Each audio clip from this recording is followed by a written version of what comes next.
Islam mengajar manusia bahawa satu-satunya yang mesti mereka patuhi dalam setiap keadaan ialah pencipta dan pemelihara mereka, Allah yang Maha Tinggi. Surah 2 Al-Baqarah, ayat 255. Allah, tiada Tuhan selain Dia. Pada hakikatnya, sesiapa yang taat dan mencontohi kehidupan mereka adalah apa yang mereka sembah, walaupun mereka mendakwa tidak percaya kepada mana-mana dewa. Manusia telah dicipta dengan cara di mana mereka mesti mematuhi dan mengikuti sesuatu. Sama ada sesuatu ini adalah orang lain, media sosial, fashion, budaya atau keinginan mereka sendiri. Surah 25 Al-Furqan, ayat 43. Adakah kamu melihat orang yang menjadikan keinginannya sebagai Tuhannya sendiri? Apa sahaja atau sesiapa yang ditaati dan diikuti oleh seseorang itu adalah yang mereka sembah. Oleh itu, umat Islam mesti menyokong pernyataan iman mereka secara lisan dengan tindakan dengan ikhlas mentaati Allah yang Maha Tinggi dalam setiap keadaan di atas semua perkara lain. Ini melibatkan penggunaan berkat yang telah diberikan kepada mereka dengan cara yang diredai oleh Allah Ta'ala, seperti yang digariskan dalam Al-Quran dan tradisi Nabi Muhammad, selawat dan salam ke atas baginda. Orang yang bersikap demikian akan diberikan ketenangan jiwa dan kejayaan oleh Yang Maha Pengasih. Surah 2 Al-Baqarah, ayat 163. Dan Tuhan kamu ialah Tuhan yang satu. Tiada Tuhan yang berhak disembah, melainkan Dia, yang Maha Pemurah lagi Maha Penyayang. Dan surah 16 An-Nahl, ayat 97. Barang siapa yang mengerjakan amal saleh, baik laki-laki maupun perempuan dalam keadaan beriman, maka sesungguhnya akan kami berikan kepadanya kehidupan yang baik dan sesungguhnya akan kami beri balasan kepada mereka dengan pahala yang lebih baik dari apa yang telah mereka kerjakan. Manakala orang yang menolak keesaan Allah yang Maha Tinggi dan sebaliknya mentaati dan menyembah perkara-perkara lain akan dilucutkan rahmat yang diperlukan untuk memperoleh ketenangan fikiran dan kejayaan di kedua-dua dunia, walaupun mereka memiliki seluruh dunia dan mengalami detik-detik keseronokan dan hiburan. Kerana tiada siapa yang dapat melepaskan diri dari kawalan dan kekuasaan Allah yang Maha Agung. Bab 9 At-Taubah, ayat 82. Maka hendaklah mereka ketawa sedikit dan kemudian menangis banyak sebagai pembalasan terhadap apa yang telah mereka usahakan. Bab 20 Taha, ayat 124-126. Dan barang siapa yang berpaling dari peringatanku, maka sesungguhnya baginya penghidupan yang sempit. Dan kami akan mengumpulkannya pada hari kiamat dalam keadaan buta. Dia akan berkata, Ya Tuhanku, mengapa engkau menghimpunkan aku dalam keadaan buta, padahal aku dahulunya adalah seorang yang melihat. Allah berfirman, Demikianlah telah datang kepadamu ayat-ayat kami, maka kamu melupakannya, dan demikian pula kamu pada hari ini dilupakan. Surah 2 Al-Baqarah, ayat 255. Allah, tiada Tuhan selain Dia, yang hidup kekal, yang berdiri sendiri. Apabila seseorang memerhatikan penciptaan langit dan bumi dan sistem yang seimbang sempurna yang tidak terkira banyaknya, menjadi jelas bahawa hanya ada satu yang mencipta dan mengekalkan alam semesta. Sebagai contoh, jarak sempurna matahari dari bumi adalah tanda yang jelas, kerana bumi tidak akan dapat didiami jika matahari berada sedikit atau lebih jauh daripadanya. Begitu juga, bumi telah dicipta sedemikian rupa yang mewujudkan suasana yang seimbang dan tulen yang membolehkan kehidupan berkembang maju di atasnya. Surah 2 Al-Baqarah, ayat 164. Dan pergantian malam dan siang. Masa menyempurnakan siang dan malam serta panjangnya yang berbeza-beza sepanjang tahun membolehkan orang ramai memperoleh manfaat maksimum daripadanya. Jika hari-hari lebih panjang, orang akan menjadi letih kerana waktu yang panjang. Sekiranya malam lebih panjang, manusia tidak mempunyai masa yang cukup untuk mencari rezeki dan perkara lain yang bermanfaat, seperti ilmu. Sekiranya malam lebih pendek, maka orang ramai tidak akan dapat berehat secukupnya untuk mendapatkan kesihatan yang optimum. Perubahan kepada tempoh siang dan malam juga akan menjejaskan tanaman, yang akan memberi kesan buruk kepada penyediaan manusia dan haiwan. Hakikat bahawa siang dan malam serta sistem seimbang lain dalam alam semesta beroperasi dalam harmoni yang sempurna juga jelas menunjukkan keesaan Allah yang Maha Tinggi, kerana banyak Tuhan akan menginginkan perkara yang berbeza, yang akan membawa kepada kekacauan dalam alam semesta. Surah 21 Al-Anbiya, ayat 22. Sekiranya ada pada mereka langit dan bumi utuhan-tuhan selain Allah, nescaya binasalah keduanya. Surah 2 Al-Baqarah, ayat 164. Dan juga kapal-kapal yang belayar di laut membawa apa yang memberi manfaat kepada manusia, dan apa yang diturunkan Allah dari langit hujan. Apabila seseorang memerhatikan kitaran air yang seimbang sempurna, ia juga jelas menunjukkan pencipta. Air dari laut menyejat, naik dan kemudian terkondensasi untuk menghasilkan hujan berasid yang turun ke atas pergunungan. Pergunungan ini menetralkan hujan berasid supaya manusia dan haiwan boleh menggunakannya. Sekiranya terdapat sebarang perubahan pada sistem yang seimbang sempurna ini, ia akan membawa kepada bencana kepada manusia dan haiwan di bumi. Garam di laut menghalang makhluk mati di dalam lautan daripada mencemarinya. Sekiranya lautan dibiarkan tercemar, maka kehidupan laut tidak akan mungkin berlaku dan kekotoran dari lautan akan menimpa kehidupan di darat juga. Air di dalam lautan dan lautan telah dicipta sedemikian rupa sehingga hidupan laut boleh berkembang di dalamnya manakala kapal berat boleh berlayar di atasnya. Jika komposisi air sedikit berbeza, ketidakseimbangan akan berlaku yang akan menyebabkan sama ada hidupan laut berkembang maju di dalam air atau membenarkan kapal berlayar di atasnya, tetapi kedua-duanya tidak akan dapat dilakukan pada masa yang sama. Malah sehingga hari ini, pengangkutan melalui laut masih merupakan bentuk pengangkutan yang paling biasa digunakan di seluruh dunia. Oleh itu, keseimbangan sempurna ini penting untuk kehidupan di bumi. Evolusi ialah satu bentuk mutasi yang sifatnya tidak sempurna.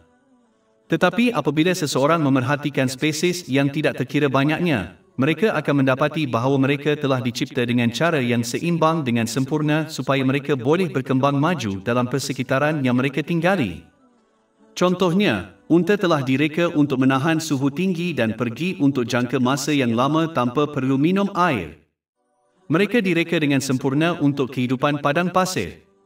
Surah 88 Al-Ghasyiyah, ayat 17. Maka apakah mereka tidak melihat kepada unta bagaimana ia diciptakan?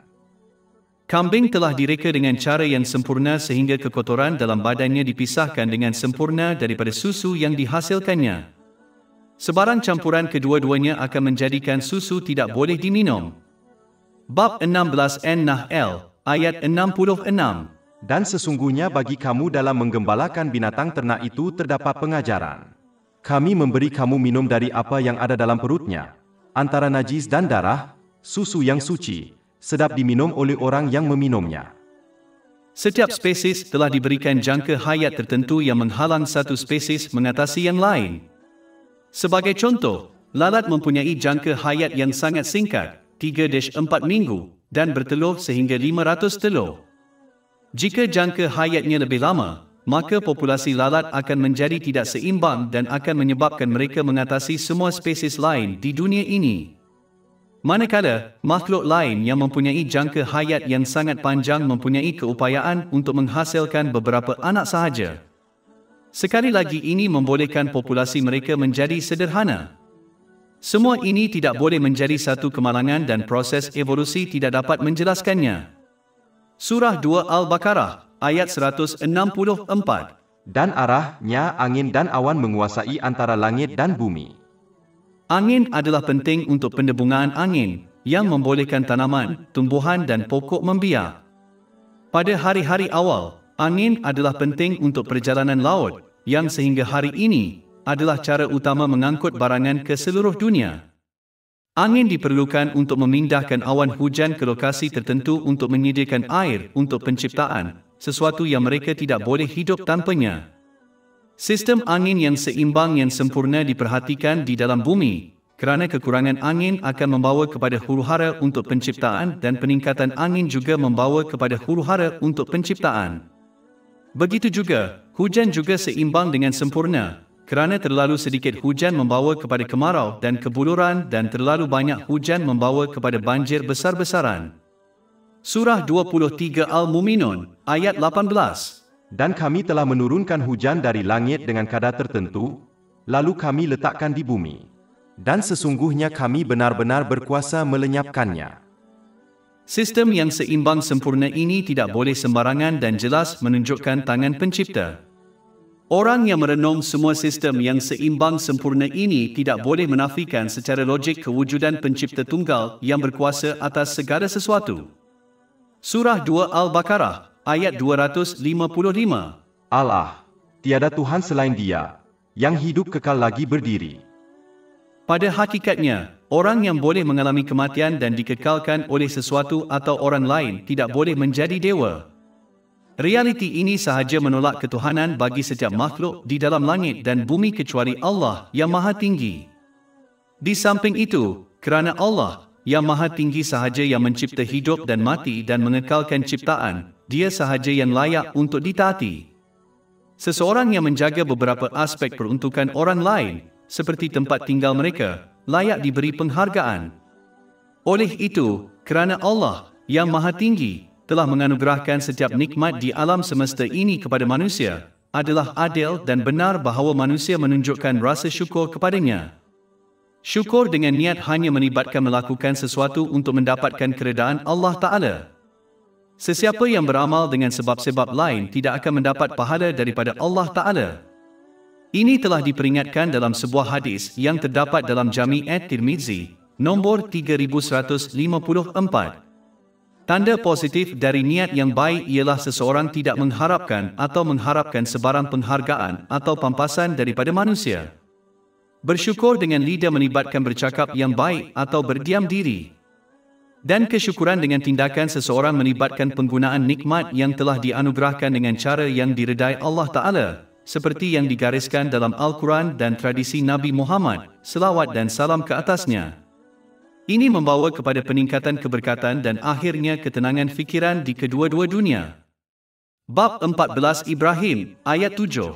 Jika kamu bersyukur, nescaya aku akan menambah nikmat kepada kamu. Dan surah 16 An-Nahl, ayat 97. Barang siapa yang mengerjakan amal saleh, baik laki-laki maupun perempuan dalam keadaan beriman, maka sesungguhnya akan kami berikan kepadanya kehidupan yang baik dan sesungguhnya akan kami beri balasan kepada mereka dengan pahala yang lebih baik dari apa yang telah mereka kerjakan. Tambahan pula, apabila seseorang memiliki objek, ia dianggap betul dan normal untuk mereka menggunakan objek itu mengikut kehendak mereka. Oleh kerana Allah yang Maha Tinggi mencipta, memiliki dan mengekalkan segala-galanya di alam semesta, termasuk manusia, maka Dia sahaja yang menentukan apa yang harus berlaku di dalam alam semesta dan apa yang tidak sepatutnya. Oleh itu, adalah adil bagi seseorang untuk mentaati Allah yang Maha Agung, kerana Dia sahaja yang memiliki seluruh alam, termasuk mereka. Begitu juga apabila seseorang meminjamkan sesuatu miliknya kepada orang lain, wajarlah mereka menggunakan barang itu mengikut kehendak pemiliknya. Allah Ta'ala menganugerahkan setiap nikmat yang dimiliki seseorang sebagai pinjaman. Dia tidak memberikannya kepada mereka sebagai hadiah. Seperti pinjaman duniawi, pinjaman ini mesti dibayar balik. Satu-satunya cara untuk membayar balik pinjaman ini adalah dengan menggunakannya dengan cara yang diredai Allah Ta'ala. Sebaliknya, kerana nikmat syurga adalah anugerah, orang akan bebas menggunakannya sesuka hati. Bab 7 Al-A'raf, ayat 43. Dan mereka akan dipanggil. Ini adalah surga yang diwarisi kepada kamu disebabkan apa yang telah kamu kerjakan. Oleh itu, seseorang tidak boleh mencampur-adukkan nikmat duniawi yang merupakan pinjaman dengan pemberian syurga. Surah 2 Al-Baqarah, ayat 255. Allah, tiada Tuhan selain Dia, yang hidup kekal. Secara umumnya, hakikat bahawa Allah yang Maha Tinggi adalah kekal hidup harus mengingatkan seseorang tentang kematian mereka sendiri. Memandangkan masa setiap orang terhad di dunia ini, mereka mesti berusaha untuk memenuhi tujuan mereka di dalamnya sebelum masa mereka habis. Tujuan ini melibatkan penggunaan nikmat yang telah dikurniakan dengan betul, seperti yang digariskan dalam ajaran Islam.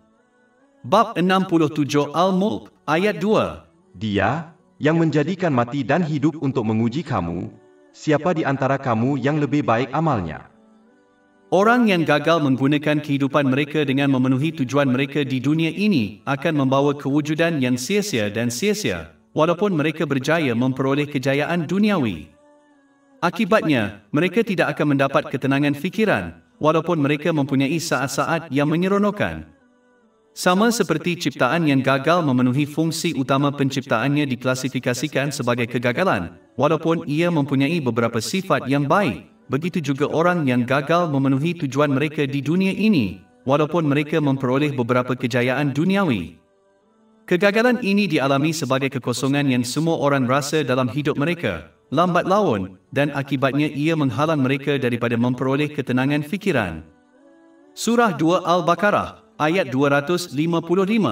Allah, tiada Tuhan selain Dia, yang hidup kekal lagi berdiri. Secara umumnya, kerana Allah yang Maha Tinggi adalah Maha Berdiri dan memelihara ciptaan, seseorang harus mencari semua perkara duniawi dan agama yang baik daripadanya. Ini hanya dicapai melalui ketaatannya yang ikhlas. Di samping itu, kerana manusia sangat rabun dan mempunyai pengetahuan yang sangat sedikit, mereka mesti mencari perkara-perkara baik duniawi secara umum daripada Allah yang Maha Tinggi, kerana mereka tidak tahu apa yang baik untuk mereka atau tidak. Terdapat banyak contoh dalam kehidupan seseorang di mana mereka menginginkan sesuatu hanya untuk menjadi sumber tekanan bagi mereka. Dan apabila mereka tidak menyukai sesuatu, hanya kerana ia menjadi sumber kebaikan bagi mereka. Oleh itu, seseorang mesti berpegang pada meminta perkara-perkara yang baik secara umum daripada mencari perkara-perkara khusus daripada Allah Ta'ala. Bab 2 Al-Baqarah, ayat 200-201. Dan di antara manusia ada orang yang berdoa, "Ya Tuhan kami, berilah kami di dunia," dan dia tidak akan mendapat bahagian di akhirat. Tetapi di antara mereka ada yang berkata, "Ya Tuhan kami, berilah kami kebaikan di dunia dan kebaikan di akhirat dan peliharalah kami dari siksa neraka." Di samping itu, seseorang mesti bertindak atas sifat ketuhanan Allah yang Maha Tinggi sesuai dengan potensi yang mereka ciptakan. Ini melibatkan usaha untuk menjadi bebas daripada ciptaan dan hanya bergantung kepada Allah yang Maha Tinggi. Ini dicapai apabila seseorang itu mengelak daripada mengamalkan sikap malas di mana mereka bergantung kepada orang ramai dan bukannya menggunakan sumber yang telah diberikan, seperti kekuatan fizikal mereka, untuk memenuhi keperluan dan tanggungjawab mereka. Hanya apabila seseorang telah kehabisan sumber mereka barulah mereka meminta bantuan orang lain. Surah 2 Al-Baqarah, ayat 255. Allah, tiada Tuhan selain Dia, yang hidup kekal, yang mendirikan diri. Dia tidak mengantuk dan tidak pula tidur. Ayat ini juga menunjukkan satu lagi realiti yang amat penting yang sering disalah ertikan oleh umat Islam. Orang bukan Islam yang beriman kepada Allah yang Maha Tinggi sering menisbahkan kekurangan manusia kepadanya, seperti menjadi letih. Akibatnya, mereka memperlakukan Allah yang Maha Tinggi sebagai Raja Duniawi. Seorang Raja Duniawi tidak boleh menguruskan hal ehwal kerajaannya sendiri dan oleh itu melantik pembantu, seperti Gubernur, untuk membantunya menguruskan kerajaannya. Hasil daripada kepercayaan ini, ramai daripada mereka mula menyembah benda lain untuk mendapatkan keredaan Allah Ta'ala, seperti berhala. Bab 39 Az-Zumar, ayat 3. Dan orang-orang yang mengambil pelindung selain Dia berkata, "Kami tidak menyembah mereka melainkan supaya mereka mendekatkan kami kepada Allah dalam kedudukan yang lebih dekat." Konsep yang sama juga telah diterima pakai oleh sebahagian umat Islam. Umat Islam ini mendedikasikan masa, tenaga dan kekayaan untuk mencari orang-orang rohaniah yang kononnya berhubung dengan Allah yang Maha Tinggi dengan cara yang istimewa, seperti Gubernur yang dihubungkan dengan Raja dengan cara yang istimewa. Matlamat mereka adalah untuk menggembirakan orang rohani supaya mereka boleh memberi syafaat bagi pihak mereka dengan Allah yang Maha Tinggi, seperti seorang Gubernur boleh memberi syafaat dengan Raja bagi pihak seseorang yang menggembirakan Gubernur dengan pemberian dan demonstrasi penghormatan dan kasih sayang yang tidak wajar. Orang-orang rohani ini bertindak sebagai penjaga pintu antara orang awam dan Allah yang Maha Tinggi, yang sama sekali bertentangan dengan ajaran Islam. Para Nabi SAW tidak bertindak seperti penjaga pintu. Mereka sebaliknya menunjukkan jalan dan kaedah yang membawa kepada keredaan Allah Ta'ala dan tidak pernah meminta sebarang jenis bayaran daripada manusia, seperti pemberian. Oleh itu, seorang Muslim mesti mempelajari ilmu Islam daripada seorang guru yang berkelayakan dan menunjukkan penghormatan yang sewajarnya kepada mereka, tetapi mereka tidak sepatutnya percaya bahawa mereka harus menyembah orang yang kelihatan rohani untuk mencapai dan keredaan Allah Ta'ala. Ini disokong lagi oleh ayat utama yang dibincangkan. Surah 2 Al-Baqarah, ayat 255. Kepunyaannya apa yang ada di langit dan apa yang ada di bumi. Siapakah yang dapat memberi syafaat di sisinya melainkan dengan izinnya? Dia mengetahui apa yang sebelum mereka dan apa yang akan datang sesudah mereka. Dan mereka tidak mengetahui sesuatu pun dari ilmunya melainkan apa yang Dia kehendaki. Allah yang Maha Tinggi sahaja yang mempunyai kawalan dan kuasa penuh ke atas alam semesta dan mengetahui segala yang berlaku di dalamnya. Oleh itu Dia tidak memerlukan penjaga pintu antara Dia dan manusia. Ini adalah sesuatu yang telah dijelaskan dalam Al-Quran. Sebagai contoh, Surah 2 Al-Baqarah, ayat 186. Dan apabila hamba-hambaku bertanya kepadamu tentang aku, sesungguhnya aku dekat. Aku mengabulkan permohonan orang yang berdoa apabila dia berdoa kepadaku. Dan Surah 40 Ghafir, ayat 60. Dan Tuhanmu berfirman, berdoalah kepadaku, niscaya aku perkenankan bagimu. Surah 2 Al-Baqarah, ayat 255. Siapakah yang dapat memberi syafaat di sisinya kecuali dengan izinnya? Di samping itu, walaupun syafaat akan berlaku pada hari kiamat, setelah Allah Ta'ala memberi izin, namun seseorang tidak boleh mempermainkan konsepnya. Jika tidak, mereka mungkin dinafikan. Syafaat memperolok-olokkan melibatkan mengamalkan sikap malas di mana seseorang gagal menggunakan nikmat yang telah dianugerahkan seperti yang digariskan dalam ajaran Islam dan masih mengharapkan orang lain untuk menyelamatkan mereka pada hari penghakiman, seperti saudara atau guru rohani. Walaupun syafaat diterima, kerana sikap malas mereka itu mungkin tidak menghalang mereka daripada masuk neraka, walaupun hukumannya diringankan. Dan adalah penting untuk menyedari bahawa walaupun sesaat di neraka adalah benar-benar tidak dapat ditanggung. Oleh itu, seseorang mesti mempunyai harapan sebenar dalam konsep syafaat. Ini melibatkan usaha untuk menggunakan berkat yang telah diberikan dengan betul, seperti yang digariskan dalam Al-Quran dan tradisi Nabi Muhammad, selawat dan salam ke atasnya, dan kemudian mengharapkan syafaat daripada manusia pada hari penghakiman. Mana-mana sikap yang dipilih oleh seseorang, Allah Ta'ala mengetahui sepenuhnya niat, ucapan dan tindakan mereka dan oleh itu akan meminta pertanggungjawaban mereka di kedua-dua dunia. Surah 2 Al-Baqarah, ayat 255. Dia mengetahui apa yang sebelum mereka dan apa yang akan datang sesudah mereka. Dan mereka tidak mengetahui sesuatu pun dari ilmunya melainkan apa yang Dia kehendaki. Memandangkan semua ilmu seseorang telah dianugerahkan oleh tidak lain daripada Allah Ta'ala, adalah penting mereka menggunakannya dengan cara yang betul. Menggunakan ilmu dengan betul akan membawa manfaat untuk mereka dan orang lain dalam kedua-dua dunia. Sedangkan orang yang menyalahgunakan ilmu khususnya ilmu agama untuk kepentingan duniawi seperti kepimpinan dan harta akan mendapati perkara-perkara ini menjadi punca tekanan, kesengsaraan dan kesusahan bagi mereka di kedua-dua dunia. Sebenarnya, Nabi Muhammad, selawat dan salam ke atasnya, telah memperingatkan dalam sebuah hadis yang terdapat dalam Sunan Ibn Majah, nombor 253, bahawa sesiapa yang mendapat ilmu agama untuk menarik perhatian kepada dirinya akan masuk neraka. Surah 2 Al-Baqarah, ayat 255. Dia mengetahui apa yang sebelum mereka dan apa yang akan datang sesudah mereka, dan mereka tidak mengetahui sesuatu pun dari ilmunya melainkan apa yang Dia kehendaki. Di samping itu, ini mengingatkan manusia bahawa kerana Allah, yang Maha Tinggi, mempunyai pengetahuan tentang semua perkara, termasuk keadaan mental dan fizikal manusia, dan bebas daripada melakukan kesilapan. Oleh itu Dia sahaja yang dapat memberikan manusia tata kelakuan yang sempurna yang membawa kepada ketenangan fikiran dan kejayaan di kedua-dua dunia. Dia sahaja yang boleh mengajar manusia bagaimana untuk meletakkan segala-galanya dan setiap orang dalam kehidupan mereka di tempat yang betul supaya mereka mencapai ketenangan fikiran. Tanpa mengira pengetahuan dan pengalaman yang diperoleh oleh orang ramai, mereka tidak akan dapat mencapai matlamat penting ini.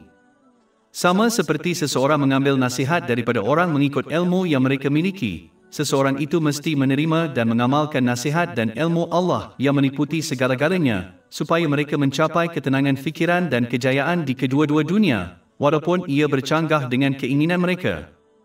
Ini kerana mengawal nafsu adalah harga yang kecil yang perlu dibayar untuk mencapai ketenangan jiwa dan badan, sama seperti seseorang mengawal pemakanan mereka untuk mencapai kesihatan fizikal yang baik. Sedangkan, kehidupan menjadi penjara gelap bagi orang yang gagal memperoleh ketenangan jiwa, walaupun mereka memenuhi semua keinginan mereka. Ini agak jelas apabila seseorang memerhatikan orang kaya dan terkenal. Ayat 255 diakhiri dengan menyebut kewibawaan dan kawalan Allah yang sempurna atas segala sesuatu. Surah 2 Al-Baqarah, ayat 255. Tempat kakinya meluas ke langit dan bumi, dan pemeliharaannya tidak melelahkan. Dan dialah yang maha tinggi lagi maha besar. Tidak perlu menyelidiki secara spesifik tentang bangku kaki. Seseorang mesti percaya kepada apa yang telah dinyatakan dan menghargai kuasa dan pengetahuan Allah yang meliputi segala-galanya.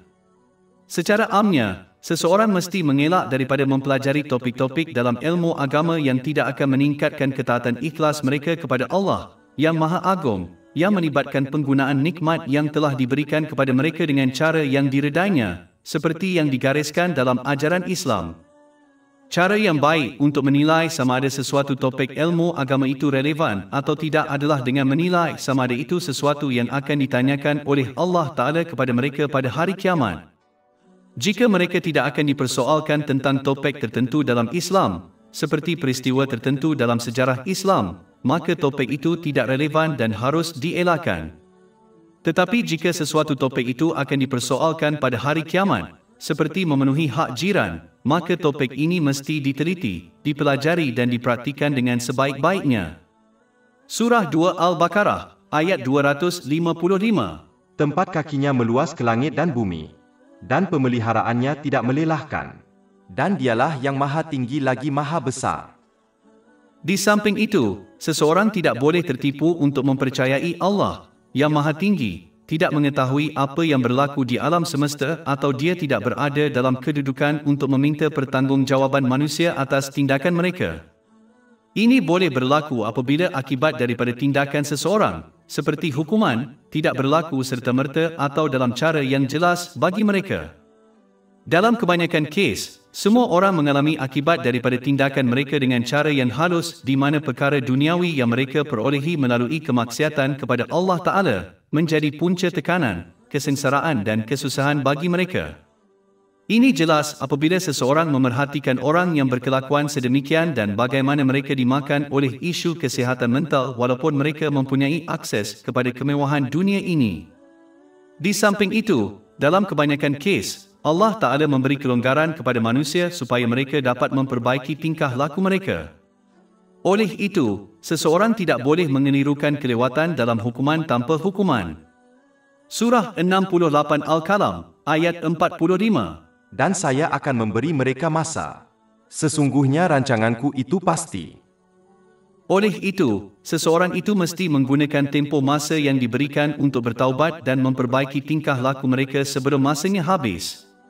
Taubat yang ikhlas melibatkan perasaan bersalah, memohon ampun kepada Allah yang Maha Agung dan sesiapa sahaja yang telah dizalimi, selagi ini tidak akan membawa kepada masalah lagi. Seseorang mesti berjanji dengan ikhlas untuk mengelak daripada melakukan dosa yang sama atau serupa lagi dan menebus sebarang hak yang telah dilanggar terhadap Allah yang Maha Mulia dan manusia. Surah 2 Al-Baqarah, ayat 255. Dan dialah yang maha tinggi lagi maha besar. Ini juga menunjukkan bahawa sama ada seseorang itu dengan ikhlas mentaati Allah yang Maha Tinggi atau tidak mempunyai kesan ke atas statusnya yang tidak terhingga. Kesan tingkah laku seseorang hanya akan mempengaruhi mereka dalam kedua-dua dunia. Bab 17 Al-Isra, ayat 7. Jika kamu berbuat baik, kamu berbuat baik untuk dirimu sendiri. Dan jika kamu berbuat jahat, kamu berbuat demikian kepada mereka iaitu dirimu sendiri.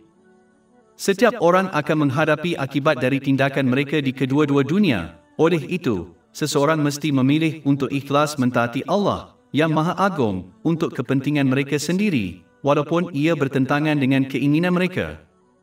Mereka mesti berkelakuan seperti pesakit yang bijak yang menerima dan bertindak atas nasihat doktor mereka kerana mengetahui yang terbaik untuk mereka, walaupun mereka diberi ubat pahit dan pelan diet yang ketat. Sama seperti pesakit ini akan memperoleh kesihatan mental dan fizikal yang baik, begitu juga orang yang mentaati Allah Ta'ala. Ketaatan ini melibatkan penggunaan berkat yang telah diberikan dengan betul, seperti yang digariskan dalam Al-Quran dan tradisi Nabi Muhammad, selawat dan salam ke atasnya. Memandangkan Allah Maha mengetahui segala sesuatu, seperti keadaan mental dan fizikal manusia, Dia sahaja yang boleh menyediakan tata kelakuan yang membawa kepada keadaan mental dan fizikal yang seimbang, yang seterusnya membawa kepada ketenangan fikiran. Walaupun, dalam kebanyakan kes, pesakit tidak memahami sains di sebalik ubat-ubatan yang diberikan kepada mereka dan oleh itu secara membuta tuli mempercayai doktor mereka, Allah Ta'ala mengajak manusia untuk merenungkan ajaran Islam supaya mereka dapat menghayati kesan positifnya terhadap kehidupan mereka. Dia tidak mengharapkan orang ramai mempercayai ajaran Islam secara membuta tuli dan sebaliknya dia mahu mereka mengenali kebenarannya daripada bukti-bukti yang jelas. Tetapi ini memerlukan seseorang itu mengamalkan pemikiran yang tidak berat sebelah dan terbuka apabila mendekati ajaran Islam. Bab 12 Yusuf, ayat 108. Katakanlah, inilah jalanku. Aku dan orang-orang yang mengikutiku mengajak kepada Allah dengan hujah yang nyata. Dan surah 16 An-Nahl, ayat 97. Barang siapa yang mengerjakan amal saleh, baik laki-laki maupun perempuan dalam keadaan beriman, maka sesungguhnya akan kami berikan kepadanya kehidupan yang baik dan sesungguhnya akan kami beri balasan kepada mereka dengan pahala yang lebih baik dari apa yang telah mereka kerjakan. Tetapi jika seseorang memilih untuk mengabaikan realiti ini, maka tidak ada bezanya dengan kebesaran Allah yang Maha Agung, kerana mereka akan mengalami akibat di kedua-dua dunia, walaupun mereka mengalami saat-saat yang menyeronokkan. Bab 9 At-Taubah, ayat 82. Maka hendaklah mereka ketawa sedikit dan kemudian menangis banyak sebagai pembalasan terhadap apa yang telah mereka usahakan. Dan surah 20 Taha, ayat 124-126. Dan barang siapa yang berpaling dari peringatanku, maka sesungguhnya baginya penghidupan yang sempit, dan kami akan mengumpulkannya pada hari kiamat dalam keadaan buta. Dia akan berkata, "Ya Tuhanku, mengapa engkau menghimpunkan aku dalam keadaan buta, padahal aku dahulunya adalah seorang yang melihat?" Allah berfirman, "Demikianlah telah datang kepadamu ayat-ayat kami, maka kamu melupakannya, dan demikian pula kamu pada hari ini dilupakan." Di samping itu, seperti yang ditunjukkan oleh ayat utama yang dibincangkan, kerana Allah yang Maha Tinggi sahaja yang mengawal segala sesuatu di dalam alam semesta, termasuk hati rohani manusia, tempat tinggal ketenangan fikiran. Dia sahaja yang menentukan siapa yang memperoleh ketenangan jiwa dan siapa yang tidak. Bab 53 An-Najm, ayat 43. Dan sesungguhnya dialah yang menjadikan seseorang tertawa dan menangis. Dan jelaslah bahawa Allah Ta'ala hanya akan memberikan ketenangan jiwa kepada mereka yang menggunakan nikmat yang telah dikurniakannya dengan betul. Untuk menyimpulkan, ayat utama yang dibincangkan menghilangkan salah faham yang sering timbul dalam fikiran orang-orang jahil, iaitu anggapan palsu bahawa Allah Ta'ala telah mengutus para nabinya, supaya semua kepelbagaian dan perselisihan akan berakhir selama-lamanya. Orang-orang yang menerima kepercayaan ini memerhatikan kepelbagaian dan perselisihan yang besar di kalangan manusia walaupun selepas nabi-nabi, diutuskan dan fakta bahawa kebatian wujud berdampingan dengan kebenaran. Ini menyebabkan mereka percaya bahawa keadaan ini mungkin menunjukkan ketidakberdayaan di sisi Allah yang Maha Tinggi, yang bermaksud Dia telah gagal menghapuskan kejahatan yang Dia kehendaki. Jawapan kepada ini telah diberikan dalam ayat terdahulu, iaitu bahawa bukanlah kehendak Allah Ta'ala untuk memaksa semua manusia mengikut satu cara yang sama. Seandainya manusia tidak akan menyimpang dari jalan yang telah ditetapkan oleh Allah Ta'ala. Ini telah disebutkan dalam ayat seterusnya.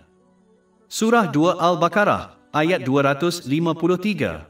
Dan kami telah memberikan mukjizat-mukjizat yang nyata kepada Isa putera Maryam, dan kami dukung dia dengan roh yang suci, iaitu Jibril. Sekiranya Allah menghendaki, niscaya orang-orang, generasi, sesudah mereka tidak berperang sesama sendiri sesudah datang bukti yang nyata kepada mereka. Tetapi mereka berselisih, dan di antara mereka ada yang beriman dan di antara mereka ada yang kafir. Dan jika Allah menghendaki, niscaya mereka tidak berperang. Tetapi Allah melakukan apa yang Dia kehendaki. Dan surah 2 Al-Baqarah, ayat 256. Tidak ada paksaan dalam menerima agama. Jalan yang benar telah jelas dari yang salah.